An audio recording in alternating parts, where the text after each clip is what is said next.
بیچاری کئی روز سے دم توڑ رہی ہے، ڈر ہے خبر بد نہ میرے منہ سے نکل جائے، تقدیر تو مبرم نظر آتی ہے ولیکن پیران کلیسا کی دعا ہے کہ یہ ٹل جائے۔ تو پہلی بات میری ختم ہوئی، عالمی نظام خلافت دنیا کی تقدیر مبرم ہے، ہو کر رہے گی، اس میں کسی صاحب ایمان کو کوئی شک، کوئی شبہ، کوئی ریب نہیں ہونا چاہیے۔ البتہ اس کا اب دوسرا پہلو کیا ہے، اس کا آغاز کہاں سے ہوگا؟ پہلی بات تو یہ، ہمارے بعض لوگوں کے ذہنوں میں، سادہ دل لوگ وہ سمجھتے ہیں کہ پوری دنیا میں ایک ہی دفعہ آ جانی چاہیے، یہ کوئی علاقائی خلافت تو نہیں ہو سکتی، خلافت تو عالمی ہوتی ہے۔ ان سے میں کہتا ہوں عالمی خلافت کب تھی جناب؟ یہ تو نہ خلافت راشدہ میں عالمی تھی، کیا ہندوستان شامل تھا اس میں؟ کیا چین شامل تھا؟ کیا یورپ شامل تھا؟ اور پھر جو خلافت کے نام سے جو ملوکیت چلی ہے وہ بھی صرف دور بنو امیہ میں کہہ سکتے ہیں کہ وہ پورا عالم اسلام کم سے کم اس کے تحت تھا۔ بعد میں خلافت عباس، بنو عباس میں اور فاطمیین کی خلافت میں اور آل عثمان جو ہیں آٹومان ٹرکس کی خلافت میں ٹکڑے تھے، اس سے بکھرے تھے، کوئی مانتا تھا کوئی نہیں مانتا تھا۔ اور سب سے بڑی بات یہ، اگر ایک دم پوری دنیا پر خلافت قائم ہو سکتی تو حضور کے دست مبارک سے ہوتی، لیکن نہیں ہوئی۔ نتیجہ کیا نکلا؟ ایک ملک میں حضور نے قائم کر دی، جزیرہ نما عرب، یہاں خلافت قائم ہو گئی، حضور خلیفہ ہے۔ اس کے بعد آپ کے خلفائے راشدین نے پھر اس کو وسعت دی، شرقاً غرباً شمالاً، 3 کالمز نکلے ہیں فوجوں کے، صحابہ کرام کے، 3 کالمز، ایک ایسٹ ورڈ، ایک ویسٹ ورڈ، ایک نارتھ ورڈ۔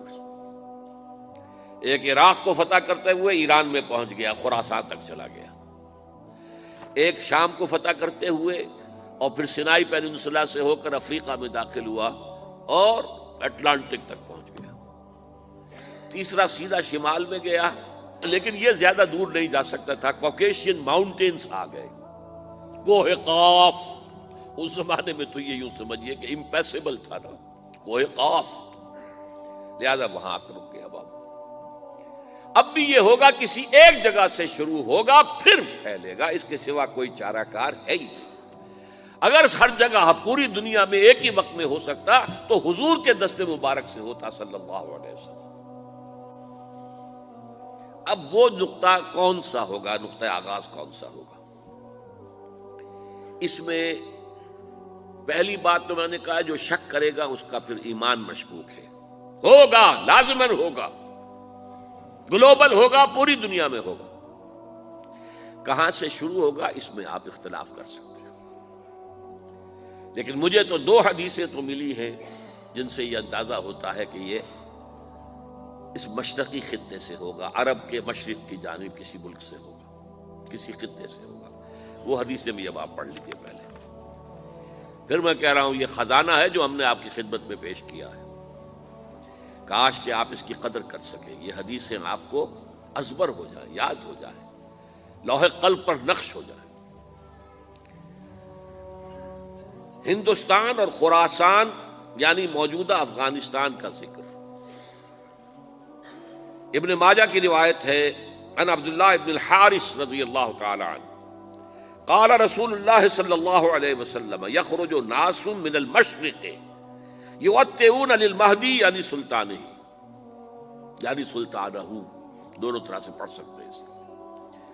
حضرت عبداللہ ابن حارث فرماتے ہیں رضی اللہ تعالی عنہ کہ حضور نے ارشاد فرمایا، مشرق کی طرف سے وہ فوجیں نکلیں گی، لوگ آئیں گے جو عرب میں مہدی کی حکومت قائم کریں گے۔ یہ مہدی کون ہوں گے اس کا ذکر میں ذرا بعد میں کروں گا، لیکن نوٹ کر لیجئے کہ مہدی سے پہلے لازماً کسی مشرقی علاقے کے اندر وہ نظام قائم ہو چکے گا، تب وہاں سے فوجیں آئیں گی نا۔ یہ مشرق کون سا ہے؟ عرب کے مشرق میں آپ چلیے، ایران بھی آ جائے گا، افغانستان بھی ہے، پاکستان بھی ہے، اور اگر اسے اور توسیع دیں تو ہندوستان بھی ہے۔ یہ ہے عرب کا مشرق، اس سے فوجیں جائیں گی۔ اس کا کیا مطلب ہے کہ اس میں سے کسی جگہ پر نظام خلافت پہلے قائم ہو جائے گا، تاکہ وہاں سے فوجیں جائیں گی جو جزیرہ نماء عرب میں حضرت مہدی کی حکومت کو قائم کریں گی۔ اب دوسری حدیث سنیے، یہ سنن ابن ماجہ کی حدیث تھی جو میں نے آپ کو سنائی، آپ نے پڑھی۔ دوسری، عن ابی ہریرہ رضی اللہ تعالی عنہ، یہ ترمذی شریف کی روایت ہے، قال قال رسول اللہ صلی اللہ علیہ وسلم یخرج من خراسان رایات سود لا يردها شیء حتی تنصب بإیلیا، خراسان کے علاقے سے سیاہ جھنڈے لے کر فوجیں آئیں گی، ان کا رخ کوئی موڑ نہیں سکے گا، ان کو پیچھے پھیر نہیں سکیں گے کوئی بھی، یہاں تک کہ وہ یروشلم میں جا کر جھنڈے نصب کر دیں گے۔ ایلیا حضور کے زمانے میں یروشلم کو کہتے تھے۔ یہ یروشلم تھا جب حضرت سلیمان کی حکومت تھی، اور یہاں پر معبد سلیمانی، ہیکل سلیمانی قائم ہوا، پھر یہ یروشلم ہی رہا ہے تاریخ میں، یہاں تک کہ سن 70 عیسوی میں جب ٹائٹس رومی جنرل نے اس کو گرایا، ختم کیا، سیکنڈ ٹیمپل گرا دیا، اور یہاں سے یہودیوں کو کہا نکل جاؤ یہاں سے، کوئی یہودی باقی نہیں رہا، تب بالکل تہو بالا برباد کر دیا۔ اس کے کوئی 150 سال بعد ہیڈریان، رومن ایمپرر ہیڈریان، اس نے پھر دوبارہ آباد کیا اس شہر کو۔ 150 سال تک یہ بالکل بنجر اور بالکل غیر آباد پڑا تھا۔ اب ہیڈریان نے جب آباد کیا تو اس کا نام ایلیا رکھا، اب یروشلم نام نہیں تھا۔ تو حضور کے زمانے میں پھر اس کا نام ایلیا تھا، اور اب اس سے کیا معلوم ہو رہا ہے کہ یہ یروشلم مسلمانوں کے قبضے سے اس وقت نکلا ہوا ہوگا۔ ایک دفعہ پہلے نکلا تھا، سن 1099 عیسوی میں مسلمانوں کے ہاتھ سے نکلا، کروسیڈرز عیسائیوں نے آ کر اس کو قبضے میں کیا، لاکھوں مسلمانوں کو مارا، قتل کیا۔ اس کو 1187 عیسوی میں واپس لیا ہے۔ کس نے لیا ہے؟ صلاح الدین ایوبی، کرد۔ عرب کھوکھلے ہو چکے تھے، عربوں نے کھویا، واپس نہیں لے سکے، بہت حکومت کر چکے تھے، 400-500 برس کی حکومت کر کے، اور ان کے عیش اور ان کے آرام، اب ان میں جان نہیں تھی کہ وہ واپس لے سکے۔ واپس لینے والا گرم کرد خون تھا، صلاح الدین ایوبی۔ تو گویا کہ اب آپ سمجھئے کہ 88 برس تک عیسائیوں کا قبضہ رہا یروشلم پر۔ اب 1967 میں یہودیوں نے قبضہ کیا ہے، اور اب 38 برس تو ہو گئے، 88 نہیں تو 38 برس تو ہو گئے ہیں، لیکن وہ دور آئے گا کہ اب پھر لیں گے۔ لینے والے عرب بھی نہیں ہوں گے، خراسان کے علاقے سے فوجیں آئیں گی۔ یہ خراسان کیا تھا؟ ایلیا تو میں نے آپ کو بتا دیا، یروشلم کا نام ہے۔ خراسان اس زمانے میں ایک بہت بڑے ملک کو کہتے تھے، کچھ حصہ پاکستان کا بھی اس میں شامل ہے، کچھ حصہ ایران کا بھی ہے۔ ایران کے اس حصے کو اب بھی خراسان کہتے ہیں، وہ ایک صوبہ ہے۔ خراسان ایک صوبہ ہے ایران کا، چھوٹا سا۔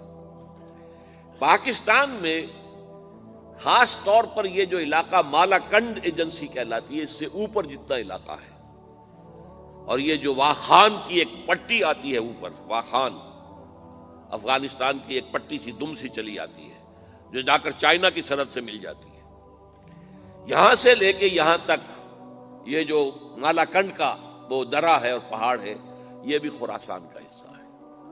باقی تقریباً 2/3 آف افغانستان ساؤدرن حصہ نہیں ہے خراسان کا حصہ، یہ سیستان کہلاتا تھا، یہ خراسان نہیں ہے۔ لیکن یہ کہ اوپر کا 2/3 آف افغانستان، اور اس کے ساتھ یہ جو عرب، جو اب یہ ترک ممالک آزاد ہوئے ہیں سوویت یونین کی ڈسولوشن کے ساتھ، یہ سارا علاقہ کہلاتا ہے خراسان بزرگ، دی گریٹ خراسان۔